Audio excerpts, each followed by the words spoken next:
Welcome to Native America Calling. I'm Sean Spruce.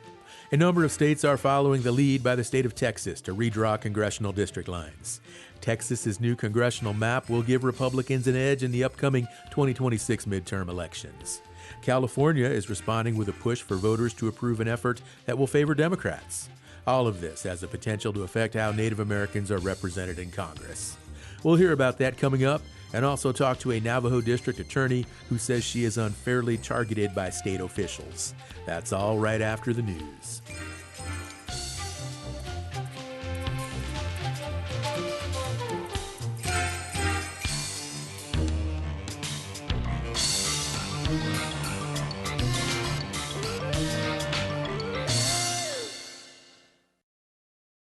This is National Native News. I'm Antonia Gonzalez. The father of Emily Pike has filed a civil lawsuit against the Mesa Group home that had the San Carlos Apache teen in its custody before she went missing and was murdered in Arizona. KJZZ's Gabriel Pietrorazio has details. The 7-page complaint alleges Sacred Journey Inc. group home staff were negligent in failing to keep Emily in their care, blaming them for her, quote, wrongful death. If they had kept her safe, would this have happened? We don't know. Olivia Lemaraco is with the Phillips Law Group. The Department of Child Safety found back in April a few deficiencies, but once the facility corrected them, no further action was taken. Their investigation came too late, unfortunately, for Emily. I know they've made small changes, but it doesn't change the facts of what happened.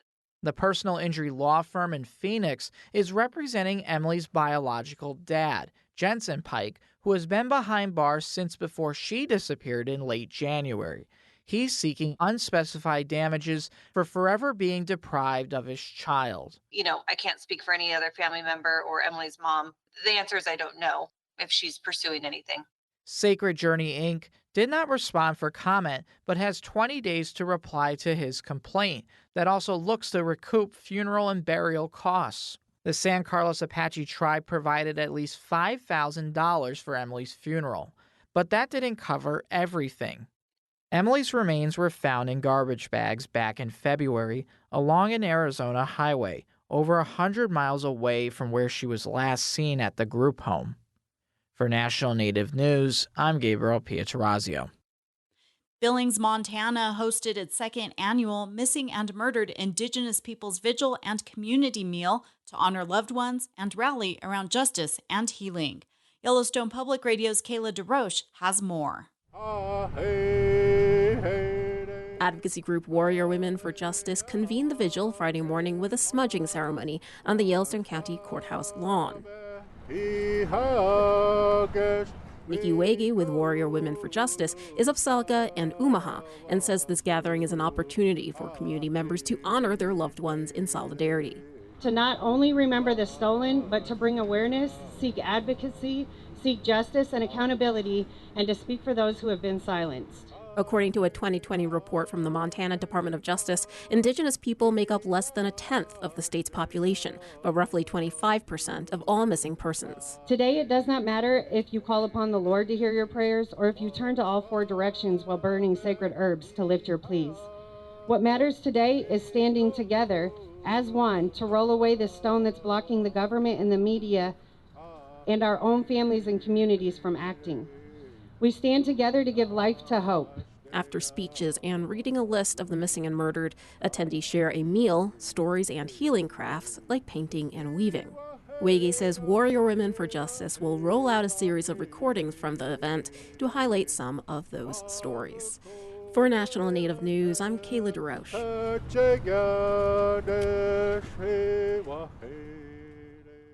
Ernie Stevens Jr. is being remembered for his contributions to Indian country, serving as chairman of the Indian Gaming Association for more than 2 decades. Stevens, a citizen of the Oneida Nation of Wisconsin, passed away suddenly on Friday at age 66. The Indian Gaming Association says Stevens was a strong advocate for Native rights, and his legacy includes a record of policy victories and economic achievements in Indian gaming. I'm Antonia Gonzalez.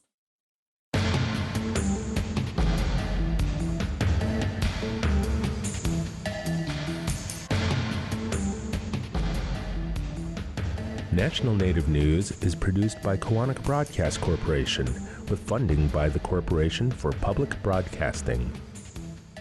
Support by AARP. AARP creates and connects people to unique tools and programs, helps conserve personal resources, and tackles issues that matter most to individuals, families, and communities. More at aarp.org.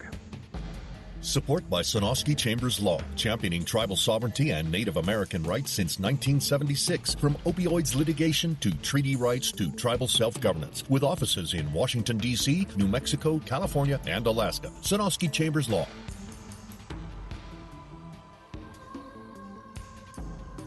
Native Voice One, the Native American Radio Network.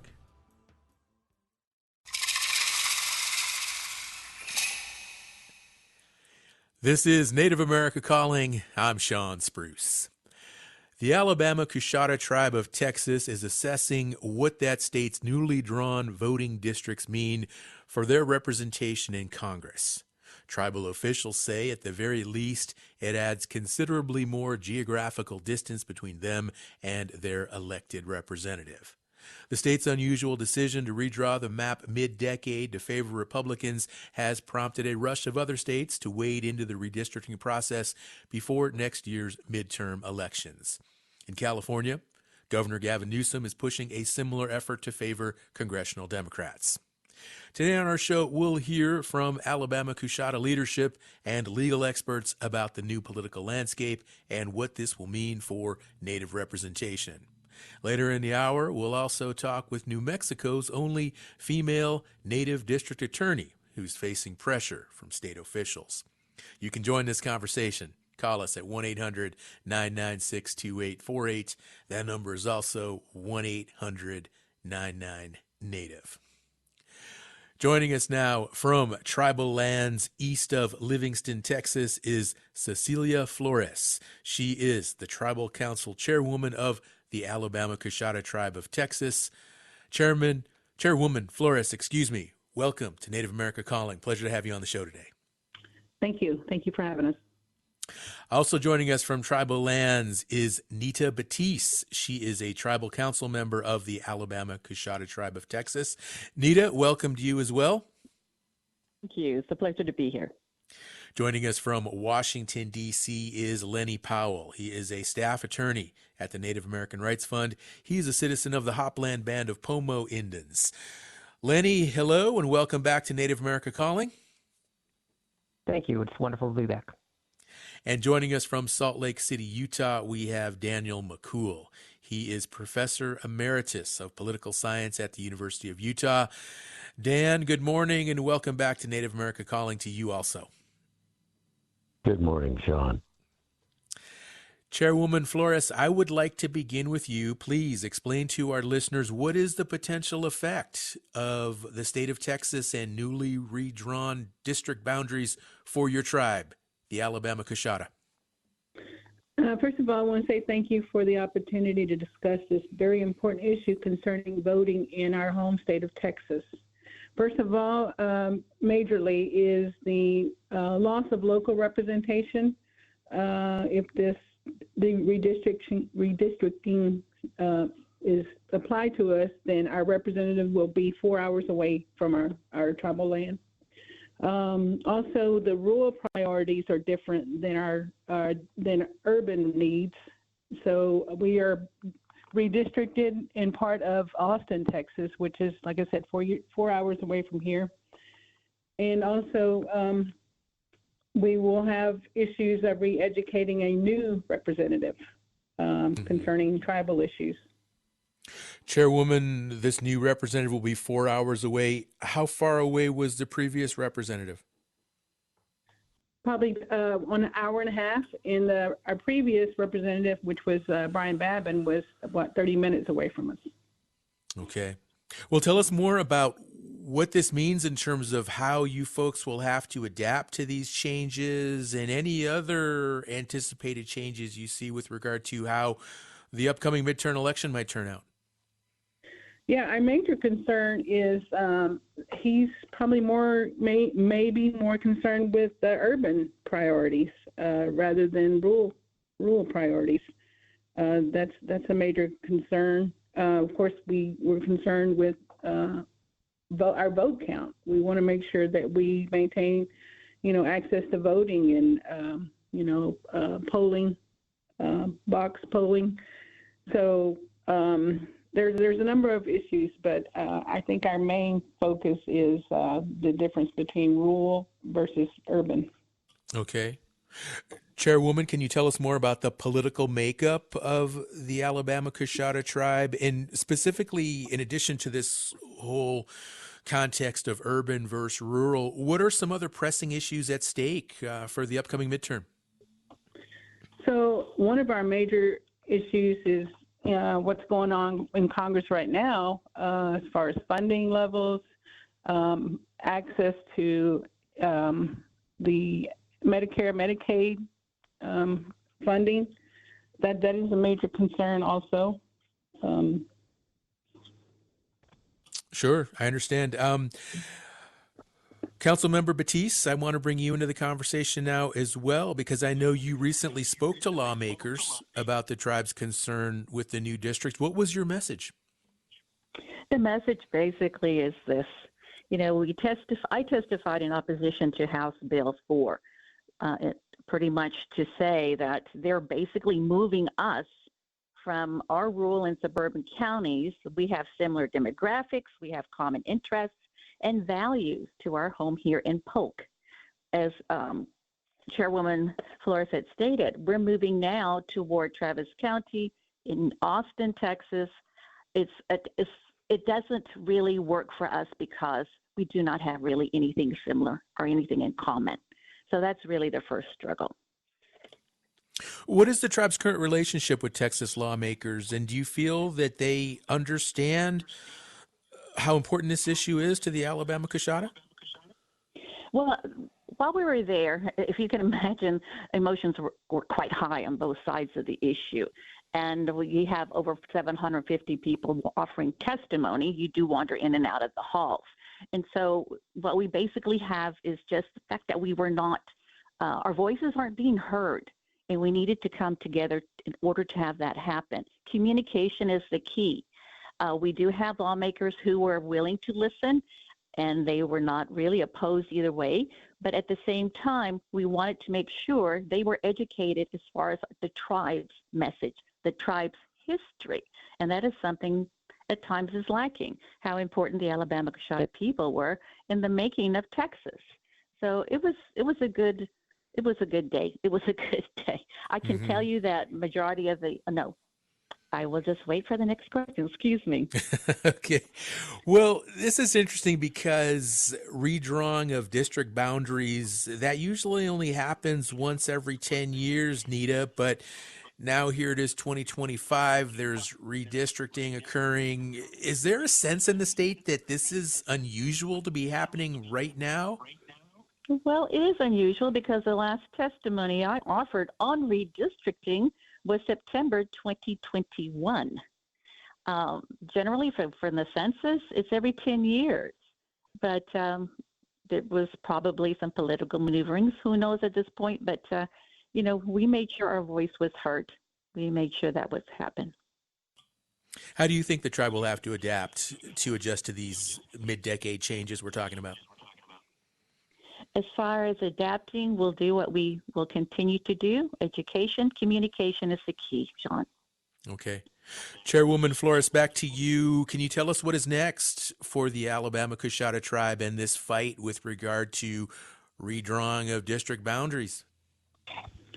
Although we're disappointed in the proposed new redistricting maps, we are optimistic that we will work successfully with our new representative to make sure that our Native voices are heard and our votes are counted. That's our main focus. Okay. Chairwoman, have your people ever faced a redistricting issue like this in the past that just really upends this whole urban versus rural context that we're talking about? Not to this degree, no. This has really put us out in a whole demographic of regions. Okay. And Nita, back to you. What are you hearing from your constituents, just regular tribal members? What are their concerns? What are they voicing? For From what I gather and what I understand, it's like, well, who is going to represent us? And will this individual really represent us? The Alabama Coshada people have been here since immemorial, and it's as if, the voice, as Chairwoman has said, we need to be heard, and that is the concern from what I've gathered here. Do you think this could impact voter turnout, Nita? I would hope that we'll have more voters during mid-year elections. To really, that's a power that we have. Our vote is our voice. Yes. What about in the past? How is voter turnout amongst the Alabama Coshada people? Well, to me, it seems to be equal. I'm not really sure as to how our people vote, but yes, they've definitely turned out to vote. Yes. Okay. We've got about a minute and a half before we have to take our first break, Nita. And you mentioned earlier about the significance of the Alabama Coshada people in the history of Texas. Give us a brief overview. Oh, my goodness. Let me tell you, our people were quite instrumental in the formation of Texas. We served alongside General Sam Houston. We had scouts for Sam Houston. We were also, during the runaway scrape, we harbored those settlers who were having to find safety and shelter. And that's how we were involved. And we are still recognized today as being good friends to the Houston family. All right. We have Tribal Council member Nita Batiste and Tribal Council Chairwoman Cecilia Flores kicking off our conversation today, talking about the Alabama Coshada Tribe of Texas and recent efforts to redraw district boundaries, which will impact these people tremendously. We've got the phone lines open for anyone who would like to join this conversation. Just pick up your phone, 1-800-996-2848. That number is also 1-800-99-NATIVE.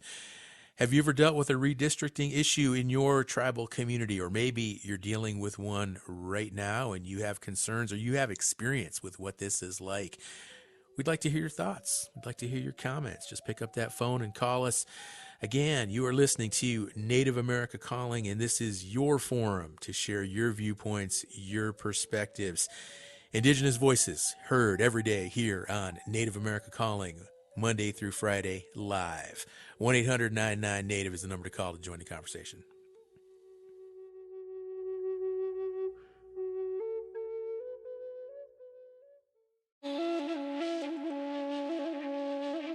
Tina Kukan is a longtime force for Native American issues and an advocate for the creative energy of Native artists. Her extensive experience in securing support for the arts continues to be of utmost importance and urgency. We'll hear from Kukan about her vision as she takes the helm of the First Peoples Fund. That's on the next Native America Calling.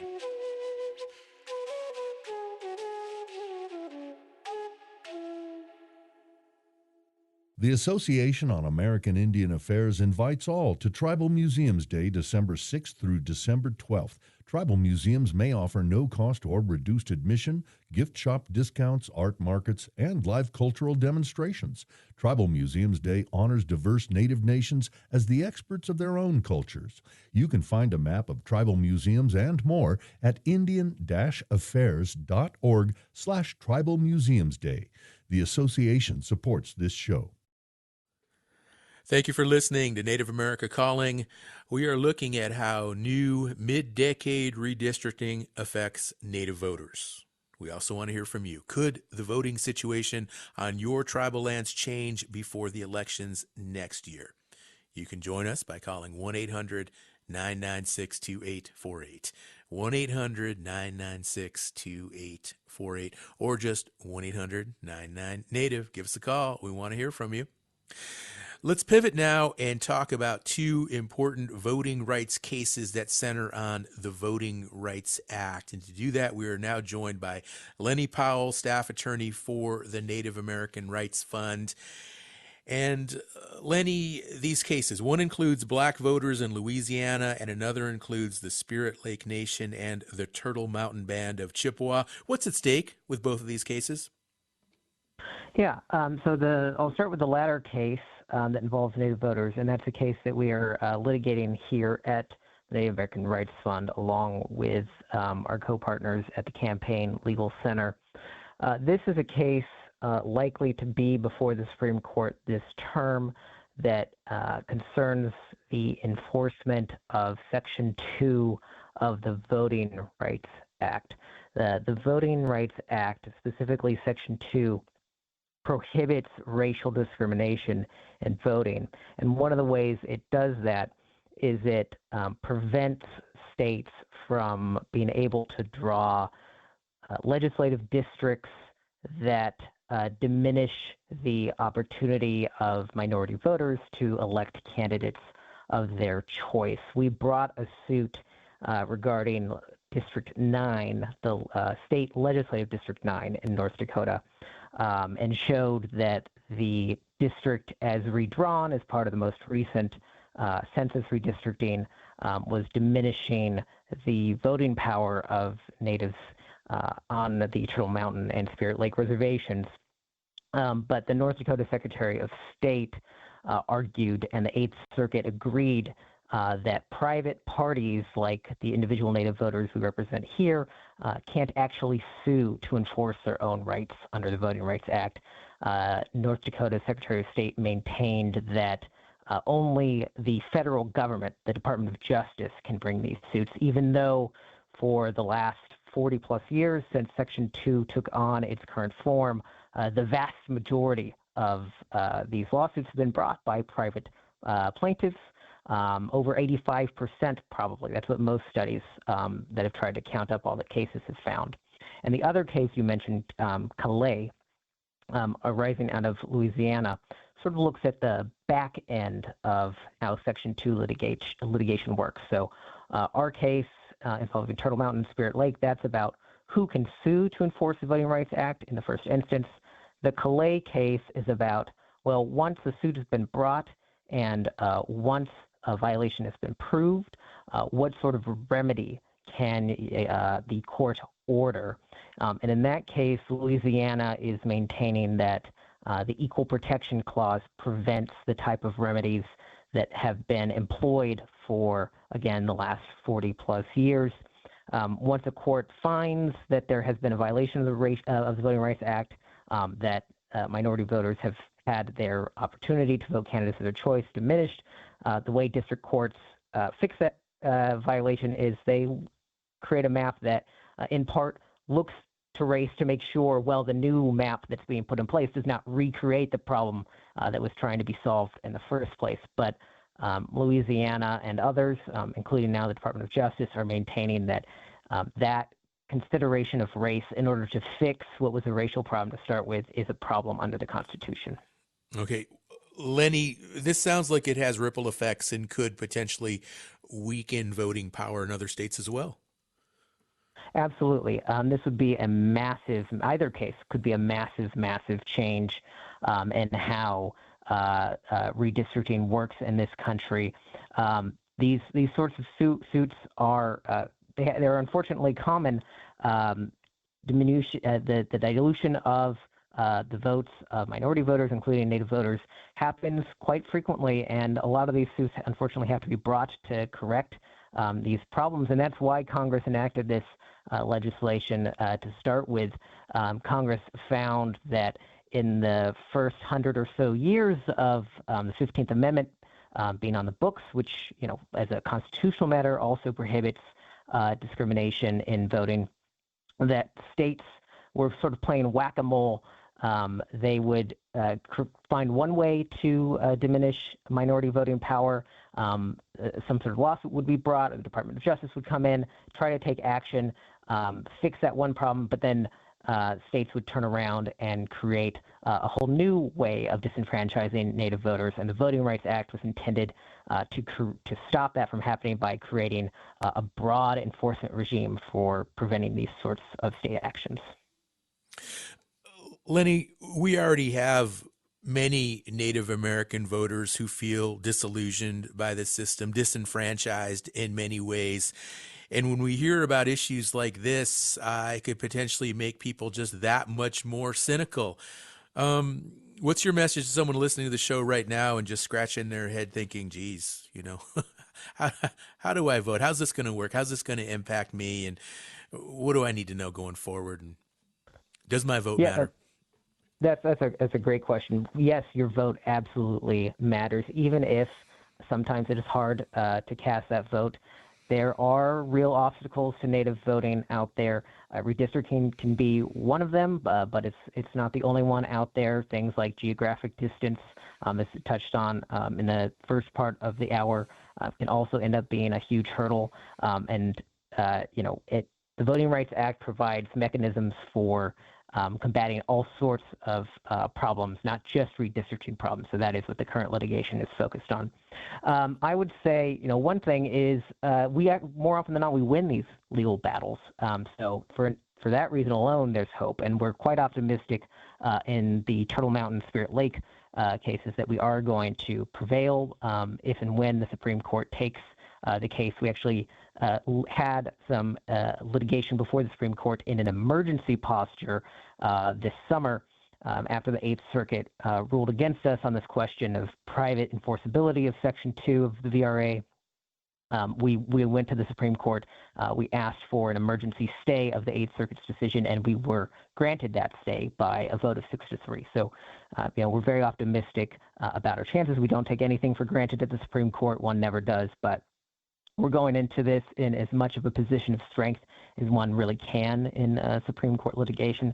And more generally, I think the other side, in part, they are trying to discourage us. So one of the best ways to fight back against that is to not be discouraged, is to vote, again, as was touched on in the first part of the conversation, to vote more than ever when we see these sorts of obstacles trying to be thrown up in our way. All right, Lenny Powell, staff attorney at the Native American Rights Fund. Listeners, you can join this conversation, 1-800-996-2848, 1-800-996-2848. Just pick up your phone, give us a call. We are talking about redistricting and what that can look like when Native votes are at stake. You can join the conversation, 1-800-99-NATIVE. Let's now talk with Daniel McCool, Professor Emeritus of Political Science at the University of Utah. And Daniel, Utah is going through redistricting challenges that started before this recent redistricting push that we're talking about now. We have states like Missouri that are redistricting. What trends are you seeing around the country, and do you think more states will follow in line with states like Texas?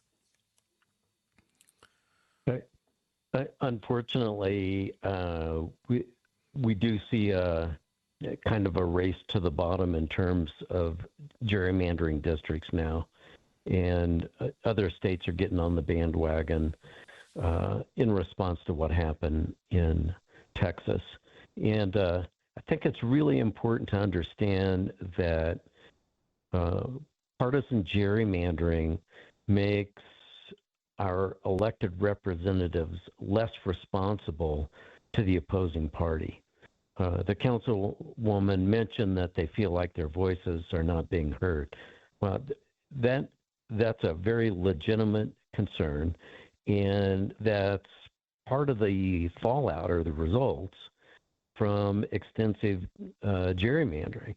The result is people in Congress and at the state level, people in the state legislature, or at the county level with county commissioners. When they gerrymander themselves into these very safe districts, there's no need for them to listen to anybody other than their own party constituents. So they can very safely ignore everyone that doesn't support them. So gerrymandering leads to more extremist positions in Congress and other geography-based districts, and it leads to the partisan gridlock that we see, and it also leads to a heightened sense that no one in Congress or these other districts is listening because they don't have to, because they're from safe districts. So gerrymandering has a profound political fallout on the way the system operates, and it's if you believe in representation, in people's voices being heard, then it's a profoundly negative impact on the democratic process. Daniel, it's important to note also that gerrymandering, this is not a new concept. It has been around for many, many years in political affairs. But from your research, can you tell us how redistricting has affected the voting power of Native people in the past? Yes, a lot of the we keep a running tally of the voting rights cases in Indian country, and since 2005, I think we're up to 136 cases now, just since 2005. And Native plaintiffs win in excess of 90% of those cases, and a lot of them, not all of them. A lot of them have to do with gerrymandered districts or unfairly drawn districts. They almost never occur at the congressional level. They usually are in reference to things like county commissions or school boards or state House or Senate districts. But the partisan gerrymandering itself, unfortunately, the Supreme Court recently said they wouldn't get involved in that, so therefore it's legal. But if you gerrymander in a way that negatively impacts the ability of minority voters to vote and elect representatives of their choice, then it can violate Section 2 of the Voting Rights Act. So there have been a lot of those cases. And Native plaintiffs haven't won all of them, but they've won most of them. And, for example, Lenny mentioned the case involving Turtle Mountain and Spirit Lake. That was a redistricting case. That was a partisan gerrymander case. And the plaintiffs argued that it disadvantaged Native voters, and the district court agreed with them. Daniel, what does it take to draw a fair map? One that is inclusive, not just for Native voters' needs, but other constituents as well. What does that take? Well, first of all, today, gerrymandering used to be sort of an art. It was people with slide rules and paper maps. Today, you can download a redistricting program on your phone or your laptop and do your own redistricting. And you can use objective criteria. There's a list of sort of accepted rules of good district drawing, kind of principles of redistricting that can be followed in a very neutral fashion that doesn't disadvantage any group or party. So it's actually easy to draw very fair districts. The problem is, and both parties do this, they're both guilty of this. They don't want, in many cases, they don't want neutrally drawn districts. They want districts that favor their party. And that's happening all over the country. And sometimes that might favor Native voters, but especially out here in the West, it usually does not. And that's why we've seen so much litigation in that respect. All right, thank you, Daniel. And Nita Batista, I want to go back to you there, Alabama Coshada tribe of Texas, because listening to Daniel describe, how a map can be drawn in a fair context, can you think of what would be a better way to draw the map for you folks there at Alabama Coshada? I mean, what could be done to make it more inclusive for your people and your voting rights, but still remain true to the spirit of democracy? I mean, even geographically, what would you like to see? What I would like to see is to bring the people to the table when they are indeed drawing these maps. Historically, we've lived in Deep East Texas. And again, we can work together only if we are invited to the table. That's what I see. All right. Chairwoman Flores, anything to add?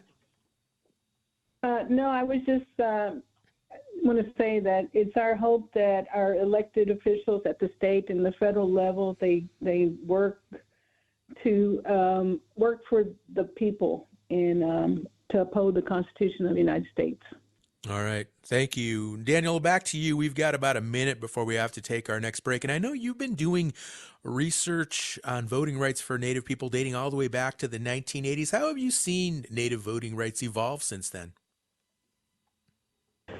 I think the most interesting development is the number of advocacy organizations among Native Americans. Back in the 1980s, they were very rare. Basically, it was National Congress of American Indians, and that was about it. Today, there are literally dozens and dozens of Native vote organizations, get out the vote organizations, tribal efforts to register Native voters and make sure they vote. So there's a level of activism and advocacy in Native America regarding the need to vote, the importance of voting that is unprecedented in American history. All right, we're talking with Daniel McCool, Professor Emeritus of Political Science at the University of Utah. We also have Lenny Powell on the show, staff attorney at the Native American Rights Fund, and of course, Chairwoman Cecilia Flores and Tribal Council member Nita Batiste of the Alabama Coshada Tribe of Texas. We're going to take another break. We're going to come back, and we welcome callers to our conversation today. That phone number is 1-800-996-2848.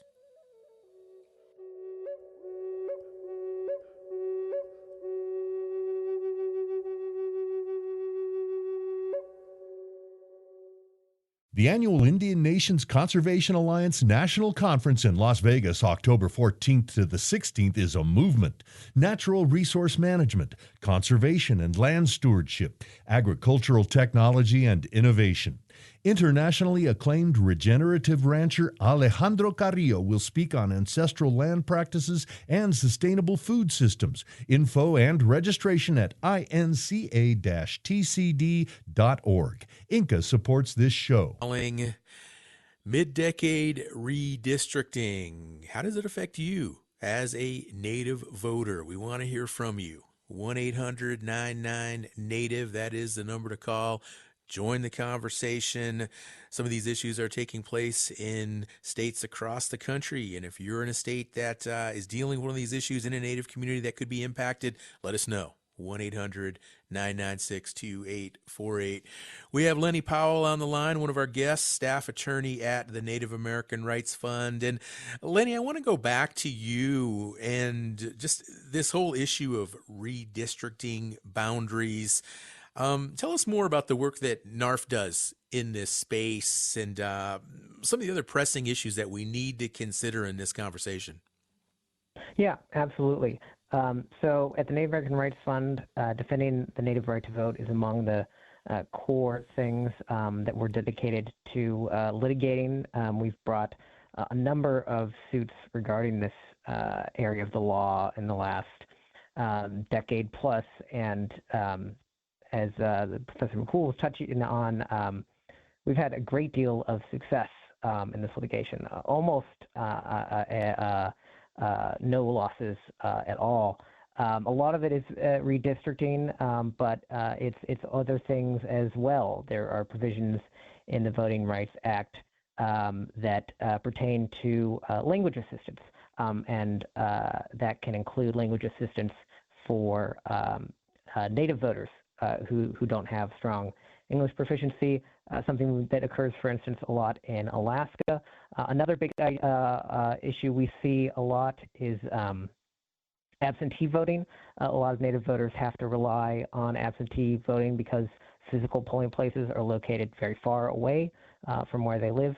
And the acceptance of tribal IDs is a recurring problem that we have to litigate frequently. And, you know, if your listeners are encountering these sorts of issues, I'd encourage them to reach out to us and let us know about them. We might be able to help. We can be reached at rfa@narf.org. All right, we have a caller on the line. This is Marion, who is listening on KUNM radio in Albuquerque, New Mexico. Hello, Marion. You're on the air. Good morning. I want to say that voting works. My uncle, who was my dad's first cousin, her last name was Good Luck, like mine. My uncle won the New Mexico state legislature, the most of all senators in the history of New Mexico, and he died in office and gave that title to his granddaughter. So for our family and our state, voting works. He was a full blood like myself. And he got volunteers to help him serve free traditional meals. He traveled within the reservation where a lot of the voters were and spoke to them and told them, I got this much money for electricity, which you never had. I got this much money for water, which you never had, for roads you never had. He had to convince his constituents that he had proved to the senators and legislatures and the representatives that we did pay taxes every time we drove off the reservation to bring back little things, big and little things back to our homes. And they had to do a study, and they added up all these probably billions of dollars of taxes that we never got back for sidewalks and such. So, I always try to vote. And one last thing is when I tried to vote for Obama the first time he ran, they said that I couldn't vote, and they had me do one of those provisional, so my vote wasn't counted that night where they count.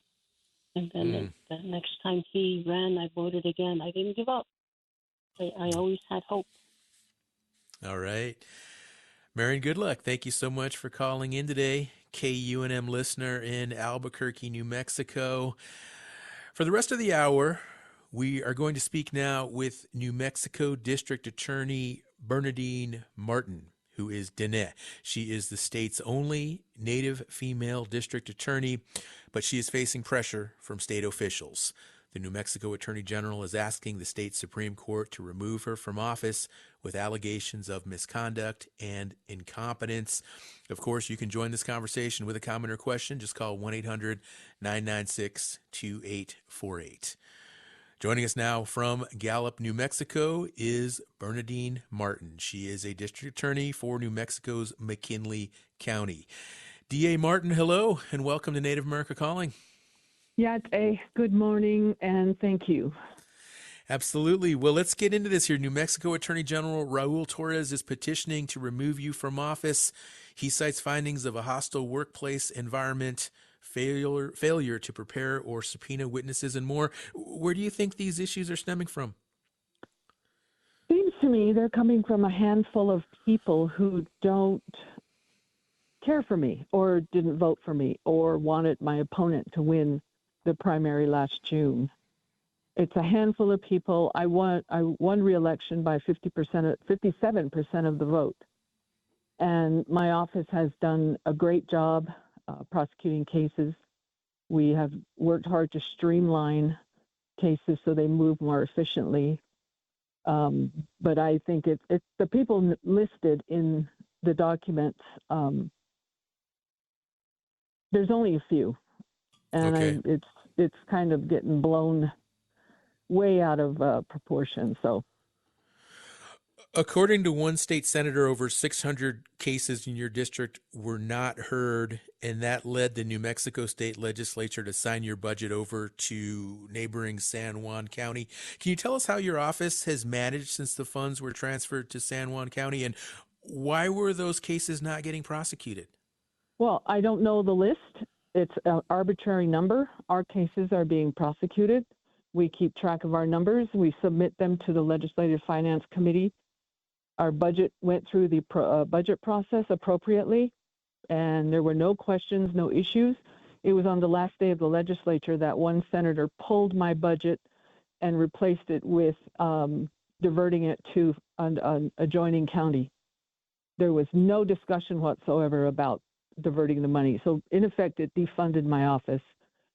But we kept working. We had We didn't have any money for phone. Our postage machine ran out. Our cars ran out of gas. So it affected us pretty much in the worst way possible. But we were able to get a memorandum of understanding so staff can get paid and our bills can get paid. Are you adequately staffed right now? No, I am not adequate. Support staff, yes. I have 20 support staff that goes from investigators to legal assistants, secretaries, and so on. Everybody's busy. Those positions are fine. It's the attorneys I don't have and need. Okay.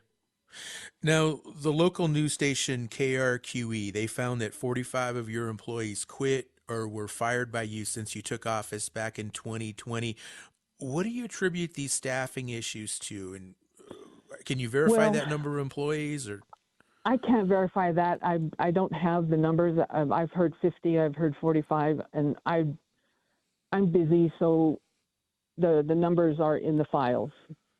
Basically, this is not an easy job. There's a lot of detail. We have rules we have to follow, deadlines, and if we miss a deadline, then we compromise a case. We don't set up interviews for a defense counsel or a defendant. We could lose a case. So it's very, very tedious.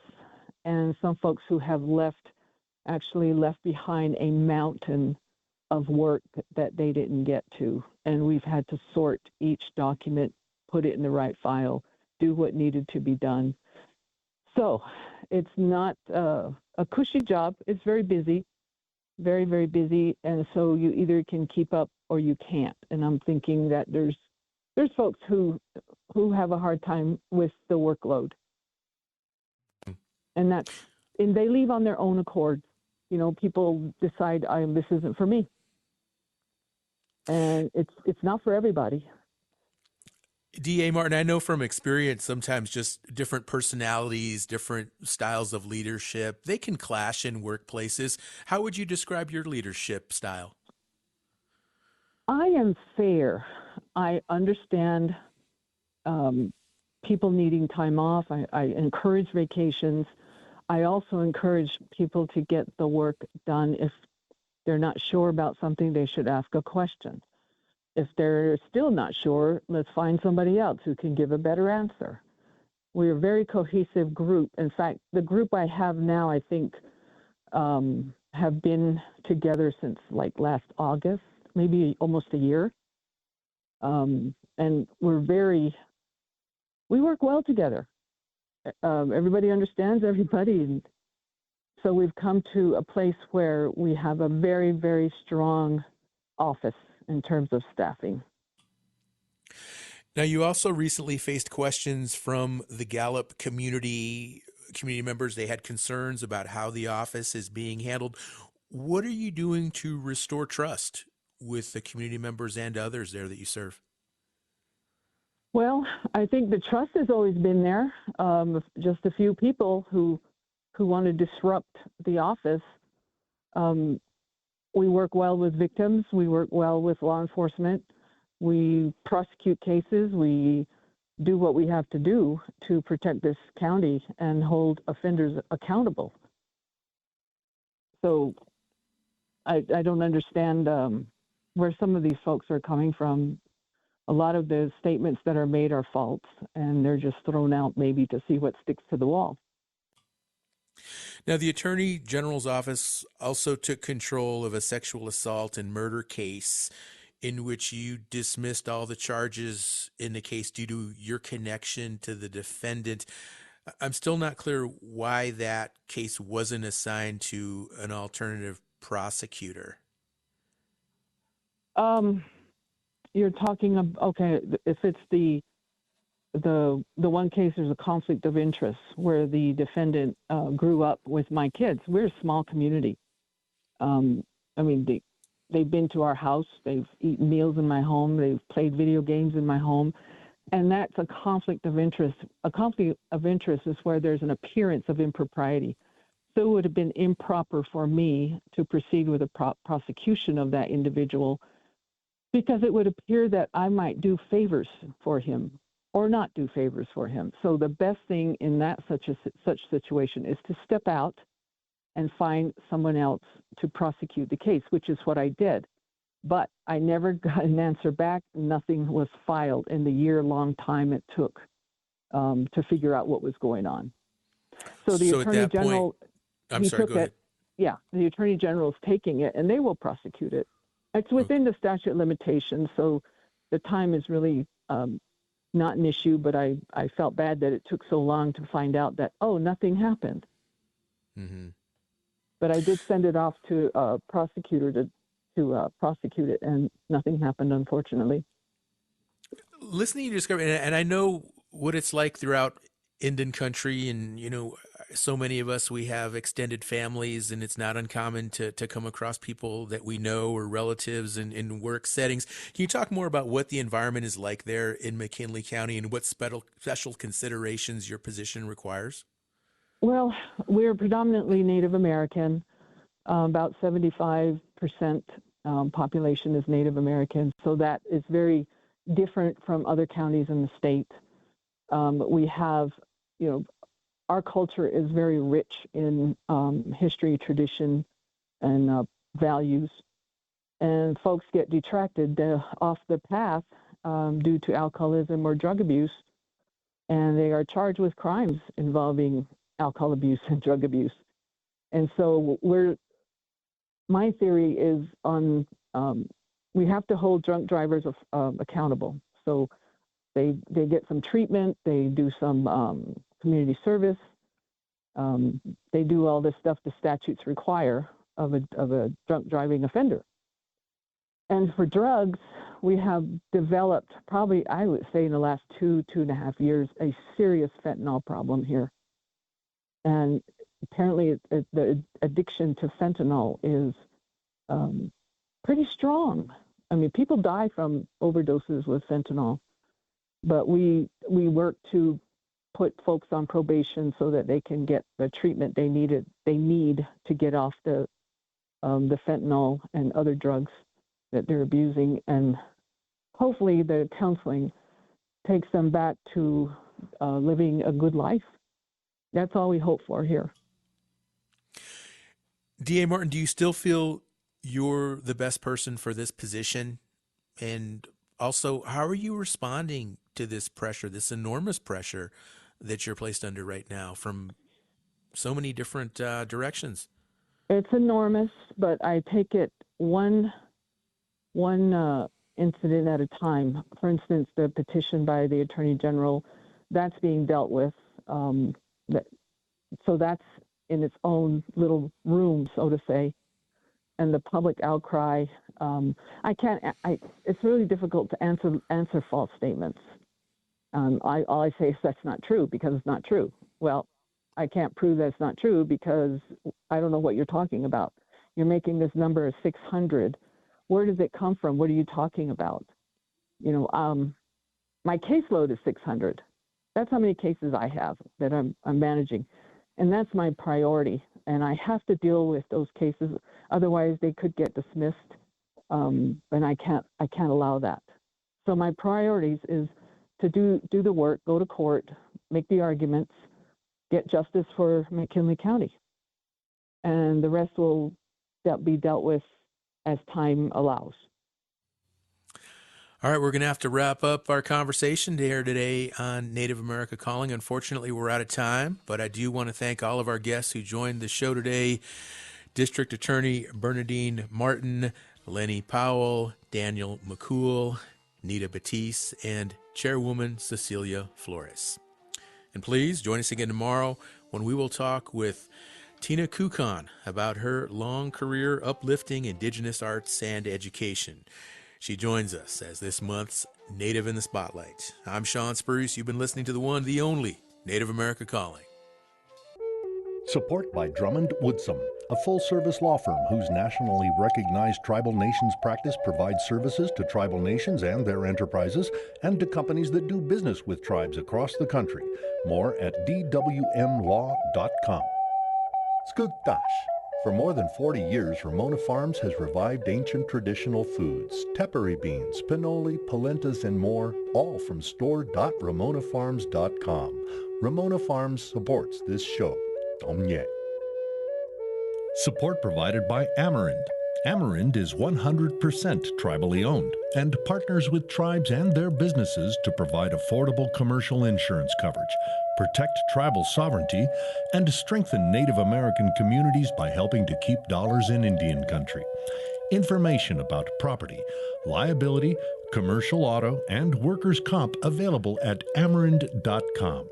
That's AMERIND.com.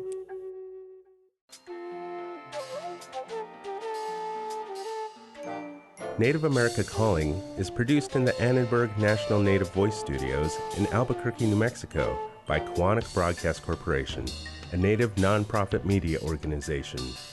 Funding is provided by the Corporation for Public Broadcasting with support from the Public Radio Satellite Service. Music is by Brent Michael Davids. Native Voice One, the Native American Radio Network.